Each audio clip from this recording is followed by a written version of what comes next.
Hello, my name's Phil and I'll be your business studies teacher throughout this year on the Ilm Learning Cambridge International A-Level programme. I'm currently a business studies teacher. I'm also head of department for business, economics and law at a sixth form college in Surrey. The purpose of today's video is just to give you a quick overview of the content that we will be covering this year. This year consists of three main units. Unit 1, which is business and the economic environment. Unit 2, people in organisations. And Unit 3, marketing. So if we just start to look at the Unit 1 and some of the content that will be covered in Unit 1 this year. We start Unit 1 with enterprise. First of all, what the term enterprise actually means, and also entrepreneurship. So people who start, create businesses, generate ideas, and we'll also be looking at some famous entrepreneurs who have been very successful throughout their career. We then move the unit on to the business structure. So the different types of ownership perhaps that a business can take on, be it a sole trader, public company, private limited company, family run business. We also explore the organisational structure of businesses. So some businesses have what's known as a flat structure with very few layers of management included, whereas other businesses have tall structures with a number of layers of management and specific departments included. So we'll be looking at the differences between those two types of organisational structure. Once we've established the business structure, we will move on to the size of the business. So businesses obviously come in all shapes and sizes. Some businesses are multinational global organisations, whereas others are small sole trader independent organisations. So we'll be looking at the difference in terms of the size of the business. Once we've established business size and also the structure, we move on then to the aims and objectives of the business. Okay, so obviously the aims are long-term goals the business wants to achieve over, say, 3 to 5 years. The objectives are what's included in terms of how the business is going to meet those aims. So usually smart objectives that are specific, measurable, attainable, realistic and time-bound, so for a business to be aware if they're on course to meet that aim or not. Once we've spent some time looking at business objectives, we will start to look at the stakeholders. So the different people and organisations who are affected or influenced by a particular business. Now, stakeholders come in all shapes and sizes, from customers and employees down to the government and local community. We'll also spend some time looking at how these different stakeholders influence the business, but also what these stakeholders actually want from the company, because they all want different things at different times. Once we've established the stakeholders and we're clear who they are, we then move on to external influences in the business. So issues that happen outside of the business but can still affect the running of a business, such as recession. So recession usually happens through no fault of the businesses, yet it still has to deal with that in the environment and overcome it and ride through it if it wants to stay in business. Finally, we finish off with looking at some of the economic factors that can affect and influence a new business, such as inflation rates and also interest rates. Once Unit 1 is out of the way, we progress on to Unit 2, which is all about people in organisations. So the people in organisations, and we start at the very top, management and leadership. So the different layers of management that are involved in organisations, and also the leadership of the business. So who makes the important decisions in terms of the strategy and the direction that the business takes. Once this is done with, we will start to look at motivation. So what motivates employees? With some employees and some organisations, money isn't enough. A salary isn't enough to motivate employees. They have to do more. So we will look at big organisations that do things very well in terms of perks and incentives, like Google. Okay? Massive global companies now who offer almost everything included in the package of being an employee, from haircuts to washing your clothes, right the way through to the use of free cars whilst you're there, as well as free food. So different perks and incentives motivate people in different ways, and we will look at that during Unit 2. Once the perks and motivation is done with, we move on to human resource management. So the role of a human resource manager within a business, what they're responsible for. So we look at, for example, the preparing of documentations when a vacancy arises, why a vacancy arrives, and also the documentation that's needed to promote that there is a job available. We look at the other aspects of a human resource manager's role, such as the mediation between two different staff members if there is a dispute. Also, the training, the constant training that human resource departments monitor about their staff to ensure that there's enough training on offer. We will look at that as well during Unit 2. After we've looked at the human resource management, we finish by looking at the communication in Unit 2. So how businesses communicate with each other internally, but also externally.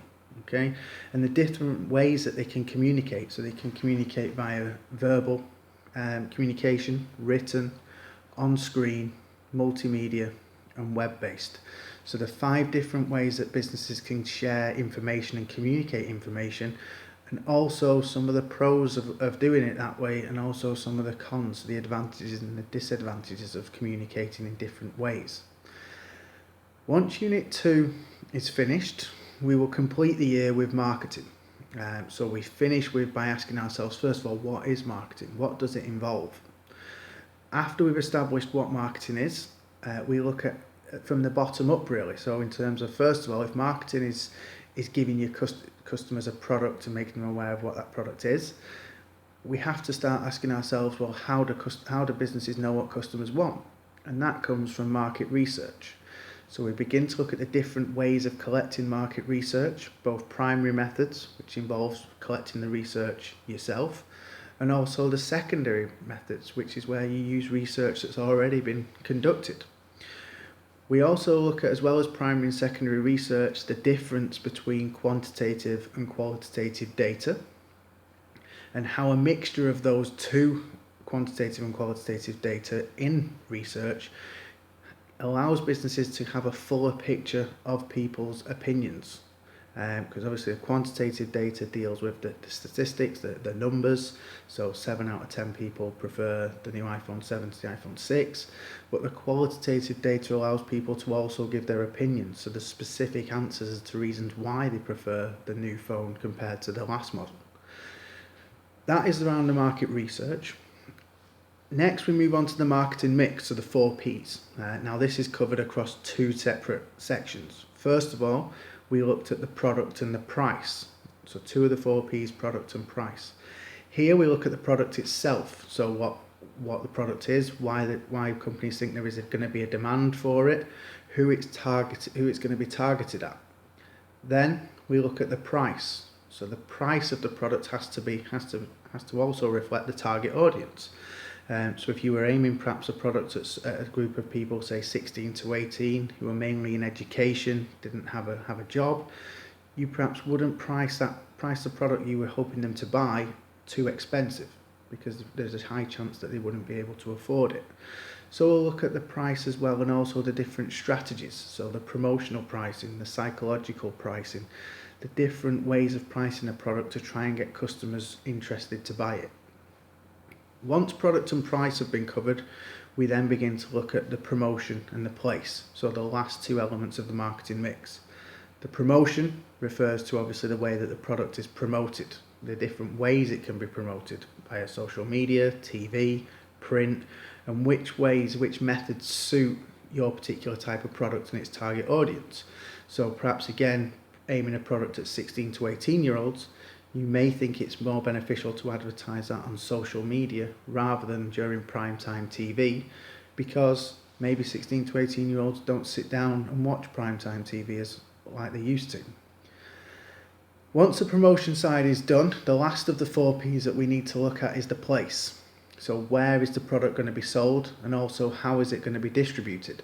So far you could have a great product at a great price with a great promotion strategy in place, but if the product isn't going to be sold where the target market go to, then who's going to buy it? So place is important in terms of the marketing mix. We finished looking at the marketing mix really in terms of how all 4 of the Ps work together. So even though all 4 of them are separate in their own right, We emphasise the importance of each of them complementing each other in order for a marketing campaign to be a success. Once the 4Ps are out of the way, we look at the marketing planning. So a plan that businesses can put together when they're bringing out a new product to market. This will just allow them to put things like timescales in place and also include different elements to the campaign at different times to try and ensure it's a success. Finally, we look at the impact of globalization and international marketing within marketing, and how nowadays businesses are aiming for, mainly to perhaps reduce costs, a global approach to a marketing campaign where the actual images and the adverts that we see aren't really very different from country to country, and they're the same everywhere with maybe different voices dubbed over to give the impression it's for a specific target audience. That will complete Unit 3. So that's just a quick overview really of Units 1, 2 and 3. I imagine Unit 1 will run between October through to maybe December time, Unit 2 December, January time to March, and then Unit 3 March till up until your exam. The content will be a mixture really of video sessions like this. There will also be some PowerPoints available as well, with some theory and content on there, as well as activities for you to do on a weekly basis. Case studies, questions, exam questions that help you prepare the best that you can for the exams that are coming next summer. So for now, this was just a brief introduction from me. As I say, my name's Phil, to introduce you to the course. Welcome. I will start to upload the content and the lessons from next week, and I look forward to tutoring you through the Cambridge International A-Level Business Programme this year. If you've got any questions, I believe Luke will be circulating sooner rather than later email addresses for myself at Ilm Learning. So please just drop me an email whenever you want, and I will look to get back to you. But for now, thank you, and I look forward to getting to know you more over the coming weeks and months. Thanks.